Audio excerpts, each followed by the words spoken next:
हमारी संस्कृति, हमारे संस्कार सदा रहे हमारे साथ। भारत के महान ग्रंथों और काव्यों का संपूर्ण संकलन। सब्सक्राइब करें तिलक।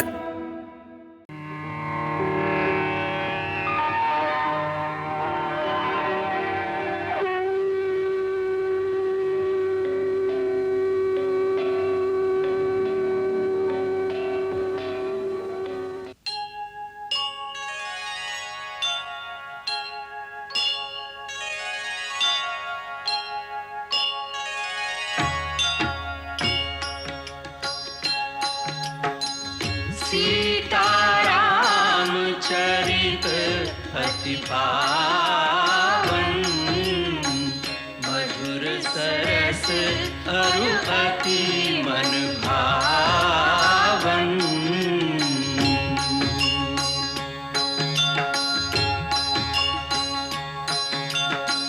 पुनि पुनि कितने हो सुने सुनाए,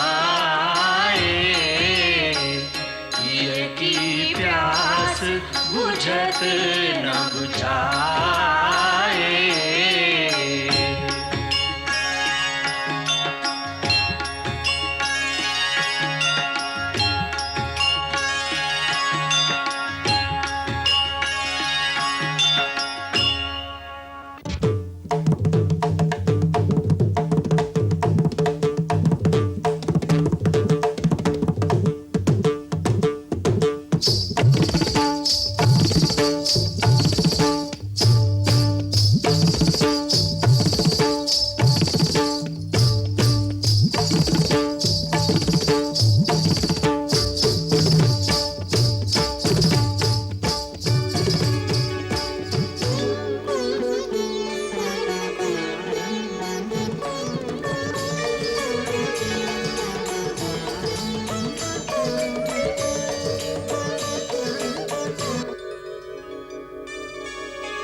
ये क्या?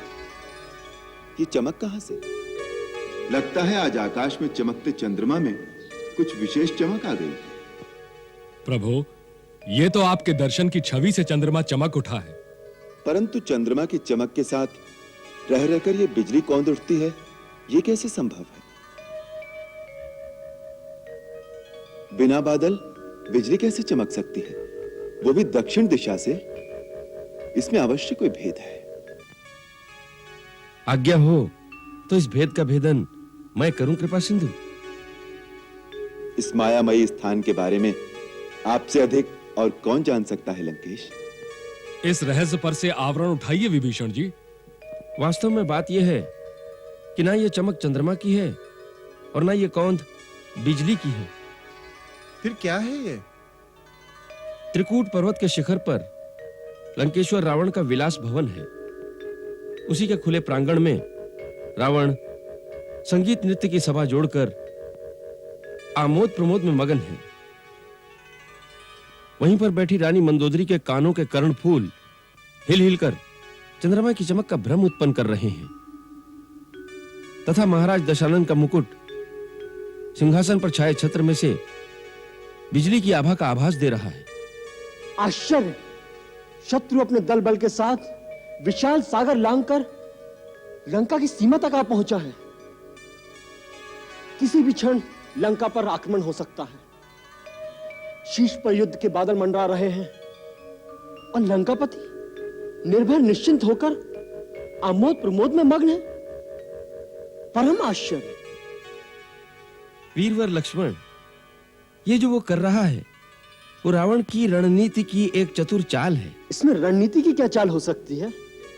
इससे तो यही सिद्ध होता है कि उसे हमारे आने की सूचना तक नहीं। पूरी सूचना है। हमारा एक पग आगे बढ़ता है, उसे उसी समय सूचना मिल जाती है।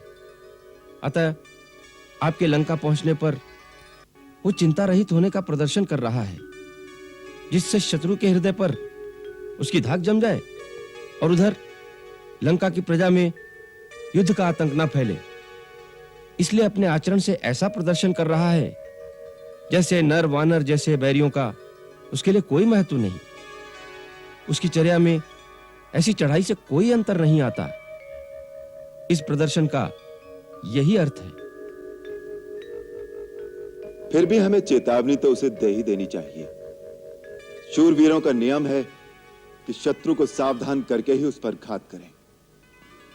लक्ष्मण जी, मेरा धनुष बाण लाना।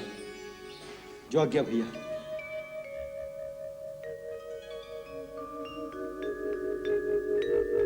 धनुष बाण क्या करेंगे रघुकुल शिरोमणि? कुछ नहीं, उसे सावधान कर दूंगा। उसे इतना बता दूंगा कि मैं लंका में आ गया हूं।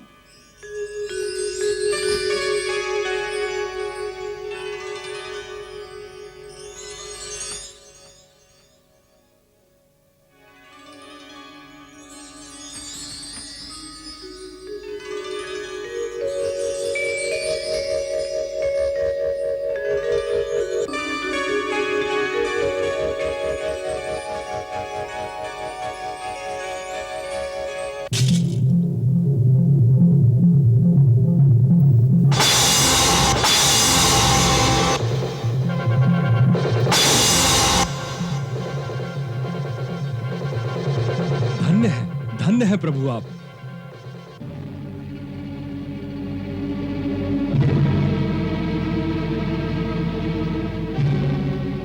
हे पार्वती पति, हे शूलपाणी, हे महादेव, रक्षा करो, रक्षा करो। हे शिव शंभो, हे कैलाशपति, मेरे पति की रक्षा करो।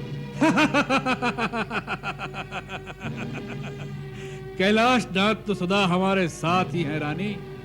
किस कारण इतनी अधीर हो रही हो? कारण पूछ रहे हैं स्वामी? इससे भयंकर अपशकुन और क्या हो सकते हैं? न बादल, न बिजली, न आंधी, न तूफान। श्री राम के शिविर से।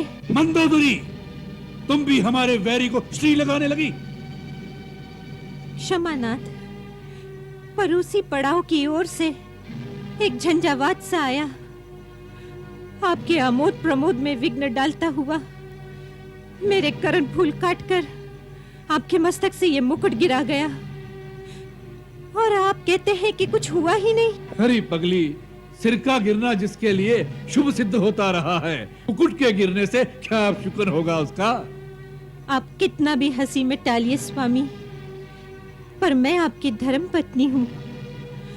आपके अच्छे बुरे प्रत्येक कर्म की सम्मान से सहभागिनी हूँ। मेरी विनती को स्वीकार कीजिए। ये शकुन अच्छे नहीं हैं। रघुनाथ से विरोध छोड़ दीजिए नाथ। मैं दानव की बेटी, शीश काट कर भुजाओं पर कैलाश पर्वत उठाने वाले महाभट्ट रावण की भार्या इतने साधारण से टोटके से डर गई? राम मायापति को अपनी माया के टोटके दिखा रहा है। ये टोटके नहीं महाबली, ये अवश्य राम का बाण था। यदि बाण भी था तो क्या हुआ? जब तक ऊंट पहाड़ के नीचे नहीं आया तभी तक बल बला रहा है। अभी उसने दशानन की चंद्रहास खड़क की चमक नहीं देखी है। ब्रह्मास्त्र, नागपाश, इंद्र से छिने वज्र, मायावी शूल से सामना नहीं किया है। लाओ हमारा मुकुट, पहना दो हमें।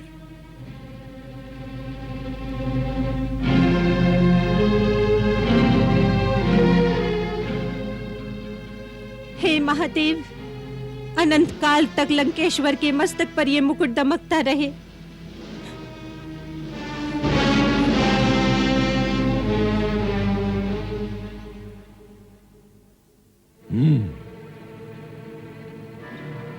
तो आखिर राम सागर पार आने में सफल हो ही गया।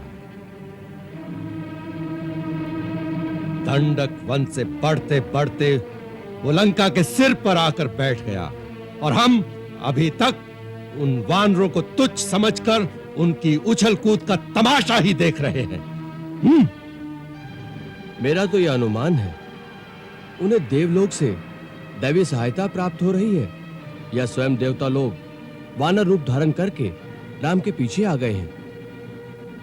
अन्यथा मानव के लिए यह असंभव था। देवलोक, देवी सहायता, तुम किसके सामने देवताओं का हौवा खड़ा कर रहे हो? जो मुख में तिनका दबाए मेघनाथ का जयघोष करते हुए लंका तक घिसटते चले आए, जो खुद अपनी रक्षा नहीं कर पाए, वो हारे हुए देवता किस बल पे लंकेश से टक्कर लेंगे? बेटे, हारा हुआ सिपाही चोट खाए नाग के समान भयानक हो जाता है। अवसर मिलते ही उसी प्रकार उमड़ पड़ता है जैसे भाटे में पीछे हटी सागर की लहरें फिर जवार बनकर उबल पड़ती है। आपके बाल ही सफेद नहीं हुए हैं आदरणीय माल्यवान जी, आपके रक्त की लाली भी समाप्त हो चुकी है। हर घड़ी हारी हारी उत्साहहीन राय देने के लिए दरबार में बैठने से अच्छा तो यही हो कि आप आर्यों के समान वानप्रस्थ लेकर आर्यव्रत के किसी कोने में जाकर विश्राम करें। शांत तात इंद्रजीत, शांत। हम जानते हैं तुम्हारी शिराओं का गर्म शोणित उबाल खा रहा है। शत्रु दल की साधारण सी सफलता से तुम्हारी भुजाएं उनको रौंद डालने के लिए फड़क रही हैं। महाराज, जब वो मदारी राम अपने वानर दल को लेकर अपने झूठे बल की डुगडुगी बजाता हुआ सागर के उस पार पहुंचा था, उसी समय मैं उसे रौंद कर सागर की रेत में मिला देता, परंतु इन डरपोक सलाहकारों की राय लेकर मुझे रोक दिया गया। और अब जो जो उनके कदम बढ़ते जा रहे हैं, लंका के नागरिकों में आतंक छा रहा है।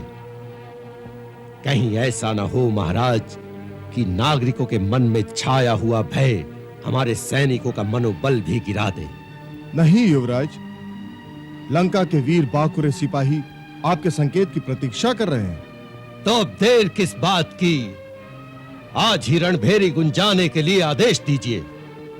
मुझे आज्ञा दीजिए महाराज कि मैं आज रात के अंधेरे में ही उनके शिविर पर धावा बोल दूं। अभी तो वो कनाते ही खड़ी कर रहे होंगे। बिजली की भांति उन पर टूट पड़ूंगा तो चेतना आने से पहले ही सब के सब ढेर हो जाएंगे। युवराज, आपकी राय ठीक है, ऐसा ही करना चाहिए, परंतु आक्रमण आज नहीं, कल रात को करना चाहिए। कल क्यों? वो इसलिए कि आज रात को मैं उनके शिविर में जाकर उनकी व्यूह रचना को देख आता हूं। हो सकता है उन्होंने भी यही विचार कर ऐसी ही व्यूह रचना की हो कि हम उन पर आक्रमण करने जाएं और वो हमें चारों ओर से घेर ले। ये मत भूलिए कि अब उनके साथ विभीषण है, उसे हमारी युद्ध पद्धति का ज्ञान है, उसने अवश्य उन्हें सावधान कर दिया होगा। आज रात्रि को मुझे ये सब देखाने दीजिए। विभीषण, विभीषण कुलद्रोही! मेरी इच्छा तो उस समय भी यही थी कि उसे बंदी बनाकर कारागार में डाल दिया जाए। वत्स, उससे हमारी असुर जात में ही आपस में मतभेद होने की आशंका थी। हमारे अपने अंदर ही दो दल बन जाते। अब संसार उसे कुलद्रोही, घर का भेदी कहकर दोषी मानेगा। इससे उसका मान बढ़ेगा नहीं। कुछ भी हो लंकेश्वर, इस समय वो शत्रु से मिले हुए लंका के भेदी हैं। इसलिए उनके शहर के अंदर तक जाकर मैं एक बार राम की व्यूह रचना का सूक्ष्म से सूक्ष्म संपूर्ण छिद्रान्वेषण कर लेना चाहता हूं। युद्ध कल तक के लिए स्थगित कर दे।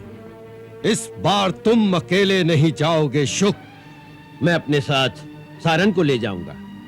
हम दोनों वानरों के रूप में उनकी वानर सेना में प्रवेश कर जाएंगे। हम तुमसे सहमत हैं।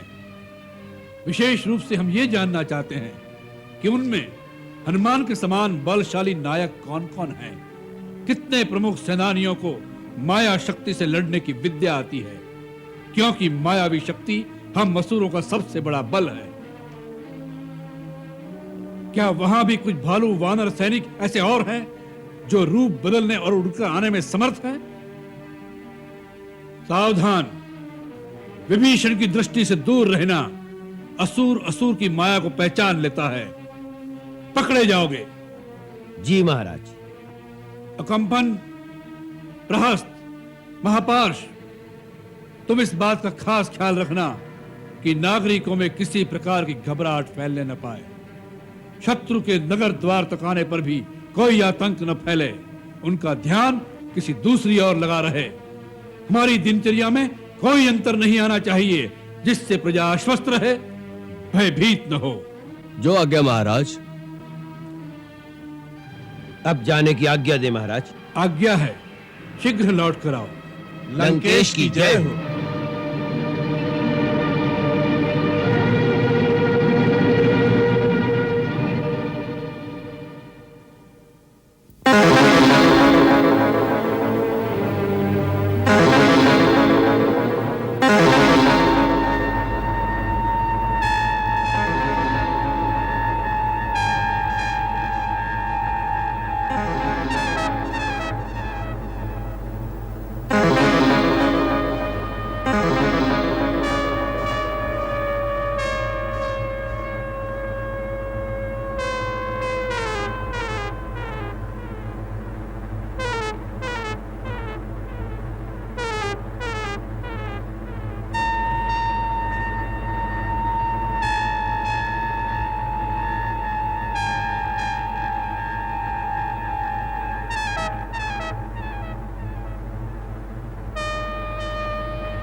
पूरे क्षेत्र को चारों ओर से घेर लिया है।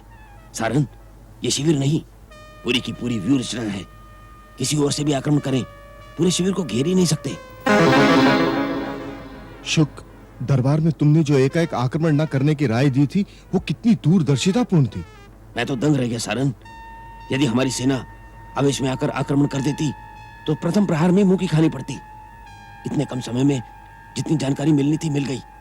अब हमें राम और लक्ष्मण की क्या सुरक्षा है ये देखकर तुरंत यहाँ से निकल जाना चाहिए। अगर विभीषण की दृष्टि पड़ गई तो सब भांडा फूट जाएगा। तुम्हारा भांडा फूट गया है शुक और सारन।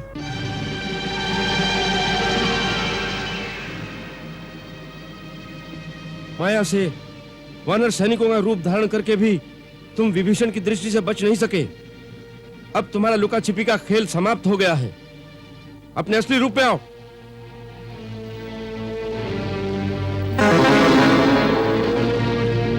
पकड़ लो इन दोनों को।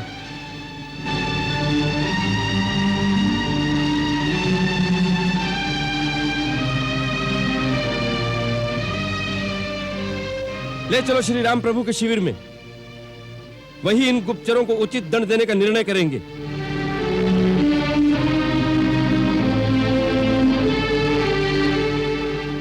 आपकी आज्ञा का पालन होगा प्रभु। श्री राम प्रभु की जय हो। पधारिए महाराज विभीषण, आसन ग्रहण कीजिए।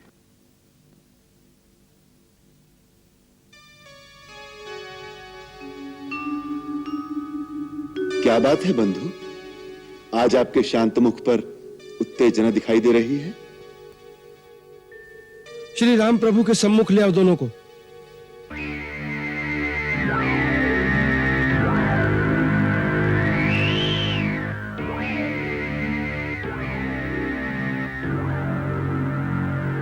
कौन है ये दोनों? शुक और सारण, लंका नरेश रावण के विशेष गुप्तचर।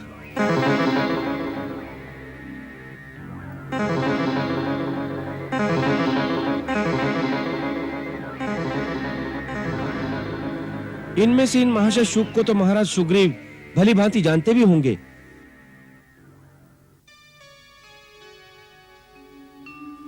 ये क्या रहस्य है कपिराज? ये भीषण रहस्य है।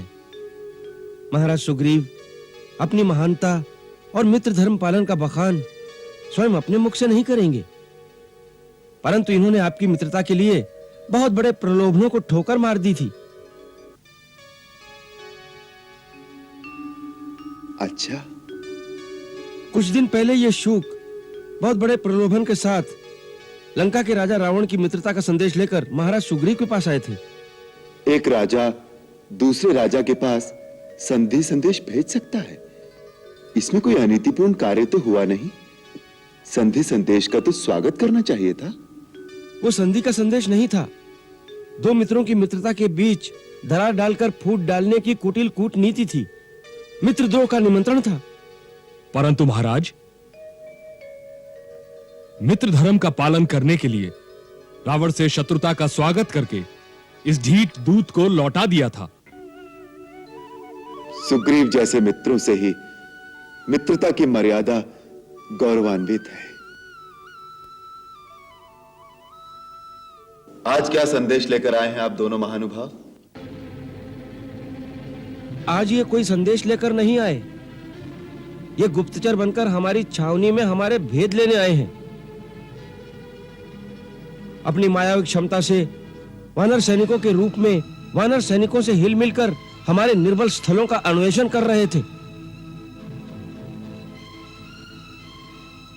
ये वही कर रहे थे जो गुप्तचरों को करना चाहिए था। अब हम वो करेंगे जो हमें करना चाहिए। क्या करना चाहिए हमें?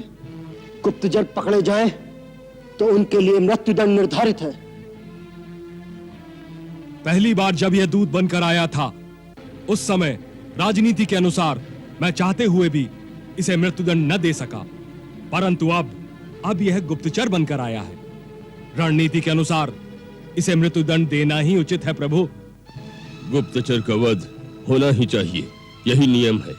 युद्ध नीति है, राजनीति है। गुप्तचर को छोड़ देना रण में पराजय का कारण बन सकता है भैया। लक्ष्मण, जय और पराजय यदि गुप्तचरों के जीने मरने पर निर्भर हो तो शूरवीरता और रण कौशल व्यर्थ है। इन दोनों लंकावासियों को बंधन मुक्त कर दो।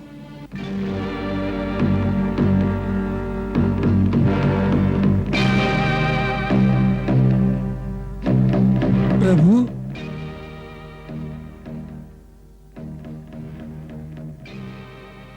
क्या आप सब हमसे सहमत नहीं हैं? नहीं आर्य श्रेष्ठ, ये बात नहीं। इन्हें मुक्त कर दो।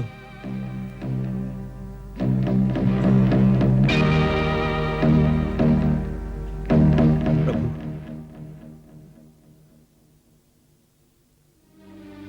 क्षमा दया निधान क्षमा। हम तो दंड के भागी हैं।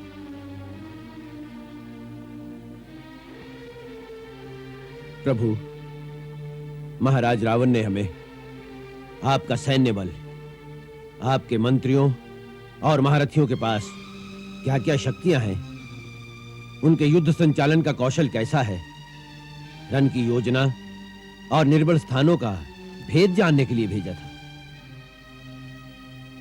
अपने राजा की आज्ञा का पालन कर तुमने अपने कर्तव्य का पालन किया है।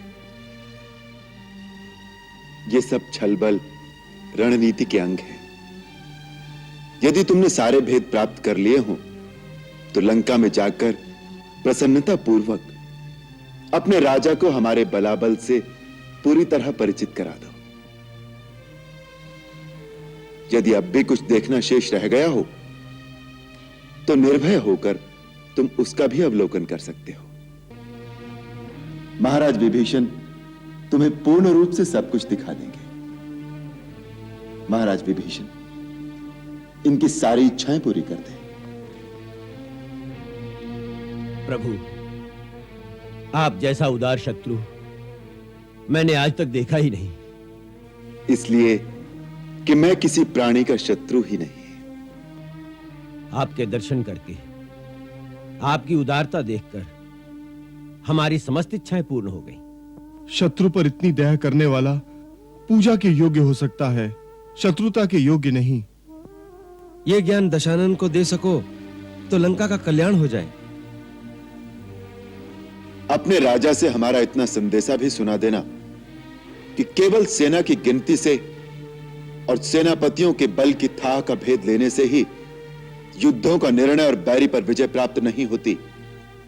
धर्म, नीति और सत्य ही यथार्थ शक्ति होती है।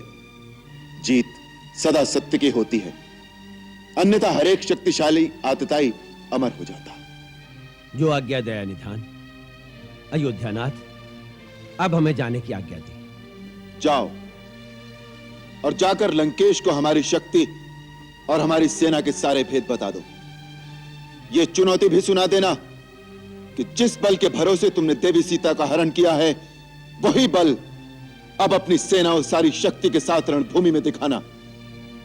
इसके साथ ही राजा रावण को तपस्वी राम की यह ललकार भी सुना देना कि राम केवल अपनी पत्नी के लिए ही नहीं लड़ रहा, अखिल विश्व के नारी सम्मान की सुरक्षा का आदर्श स्थापित करने के लिए एक धर्म युद्ध कर रहा है, जिससे भविष्य में ऐसी कुत्सित चेष्टा और ऐसा दुराग्रह कोई शक्तिशाली राजा न कर सके। जाओ।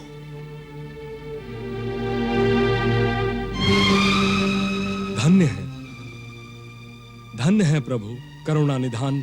शत्रु पर भी दया और करुणा दिखाकर आपने एक नया आदर्श स्थापित कर दिया। आपकी महिमा अपरंपार है प्रभु। लाज नहीं आती कायरों के समान ये कहते हुए विभीषण वध करना चाहता था, पर कृपा सिंधु रघुनाथ ने हमें बचा लिया। बड़े चतुर गुप्तचर बनकर उनका भेद लेने गए थे, अपनी निर्बलता दिखाकर लौट आए। इससे अच्छा होता अपनी जान पर खेल जाते वहीं। कायर कहीं के। हमें कायर न समझे महाराज। शत्रु के गुप्तचर को आज तक किसी ने जीवित वापस नहीं जाने दिया। ये तो उन कृपा सिंधु क्षमा मूर्ति श्री राम की उदारता थी। श्रीमत कहो उसे। शुक, तुम जानते हो शत्रुओं की प्रशंसा सुनने की आदत नहीं हमें। जिस प्रकार तुम बैरियों का गुणगान कर रहे हो, उससे तुम्हारी विश्वसनीयता पर संदेह हो रहा है हमें। कहीं तुम भी विभीषण के समान राजद्रोही तो बन जाना नहीं चाहते? क्षमा महाबली, क्षमा दिग्विजयी। हम पर ऐसा लांछन न लगाएं, हमारी राजभक्ति पर संदेह न करें। हमारे लिए लंका की इस माटी के सामने स्वर्ग का राज भी कुछ नहीं। आपके एक आदेश पर हम अभी अपना सर कटवाने को तैयार हैं। महाराज, जो कुछ देखा, जो कुछ सुना, उसे बताना हमारा धर्म है। अच्छा, क्षमा किया हमने। बताओ शत्रु दल के जो भेद लेकर आए हो, जिन वानर सेनापतियों की शक्ति की था मिली है, वह बताओ। और माया युद्ध करने में हमसे टक्कर लेने वाले योद्धा कौन कौन है, उनके विवरण सुनाओ। क्या क्या सुनाए, किस किस का विवरण दे? वहां के साधारण से साधारण वानर सैनिक और सिपाही भालू में एक अद्भुत साहस है। महाराज, हनुमान की शक्ति को तो आप देख ही चुके हैं। वहां के साधारण सैनिकों में ऐसा अद्भुत साहस देखकर हम भी दंग रह गए। प्रलाप बंद करो। त्रिकुट शिखर से हम स्वयं अवलोकन करेंगे। तुम एक एक का परिचय दो हमें। अवश्य त्रिलोक विजय, तभी आप शत्रु के दल बल और साहस का अनुमान लगा सकेंगे। चलो।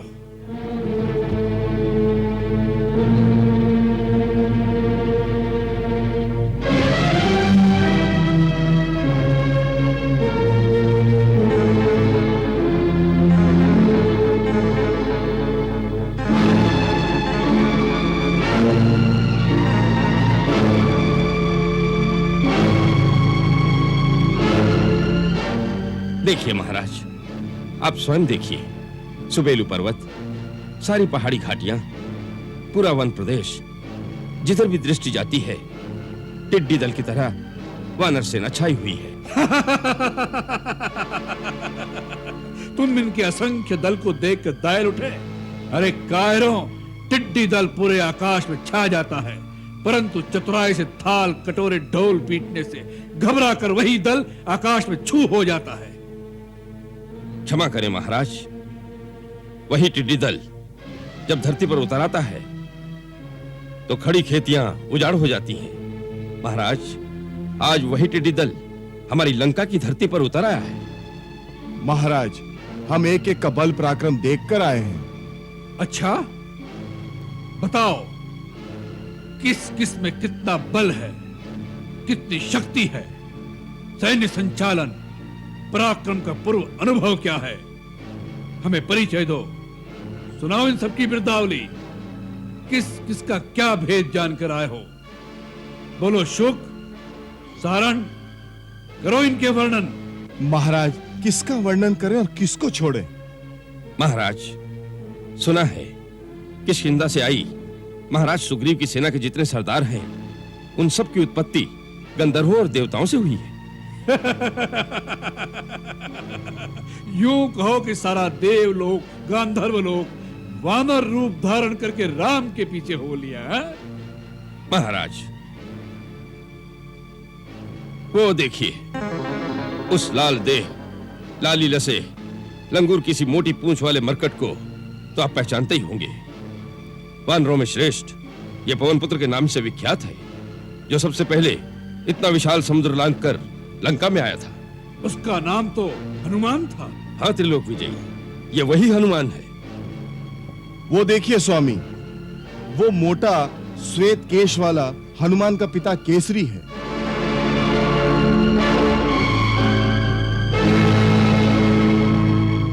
केसरी? हाँ पृथ्वी बालक, देवताओं के गुरु, बृहस्पति के पुत्र, वानर श्रेष्ठ केसरी, जिन्होंने हाथी के रूप में वन में उत्पात मचाने वाले राक्षस शंभसाधन का वध किया था। पूरा वानर यूथ इनका आदर करता है। और वो झूमता अकड़ता वानर कौन है? वो बांका जवान वानर युवराज अंगद है, इंद्र के पुत्र बाली का बेटा और इंद्र का नाती है। अंगद? और उसके साथ वो दो वानर कौन है? बलवान वानर महेंद्र और द्विविद है। महाराज, ये दोनों अश्विनी कुमार के पुत्र हैं। गज, गवाक्ष, गवय, शरभ और गंधमादन। महाराज, ये पांचों योद्धा यमराज के पुत्र हैं। स्वामी, ये भी पता चला है कि वरुण का पुत्र हेमकुट भी सहायता के लिए आया है। और वो जो दो तेजस्वी वानर युद्ध मुखिया दिखाई दे रहे हैं, वो भगवान सूर्य के औरस पुत्र श्वेत और ज्योतिर्मुख है। और वो लंबा रीछ कौन है?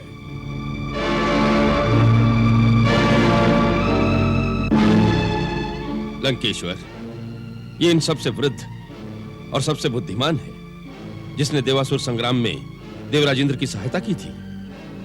इसे ब्रह्मा का पुत्र भी कहते हैं। इसके बड़े भाई का नाम धूम्र है, इसका नाम जामवंत है। इसी की प्रेरणा से इतना विशाल सागर लांघकर हनुमान लंका में आया था। तब तो हनुमान से बड़ा बैरी जाम्बवंत है। सबसे पहले हम इसे समाप्त करेंगे।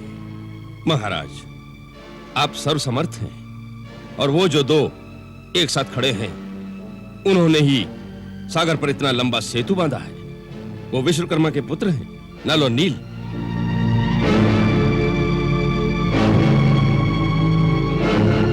नल और नील?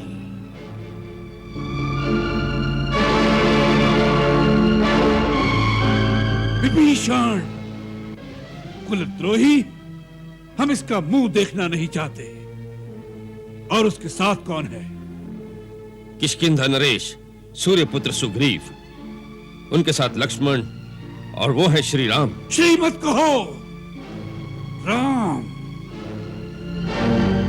राम,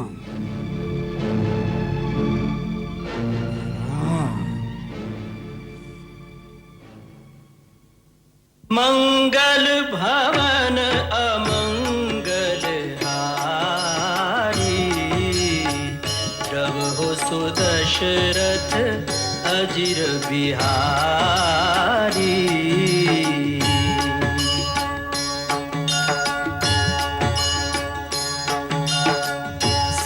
सीताराम चरित अति पावन, मधुर सरस अरु अति मन भावन।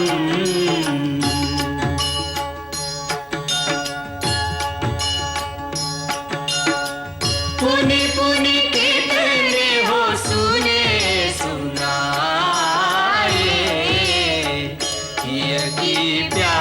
बुझत न बुझाए।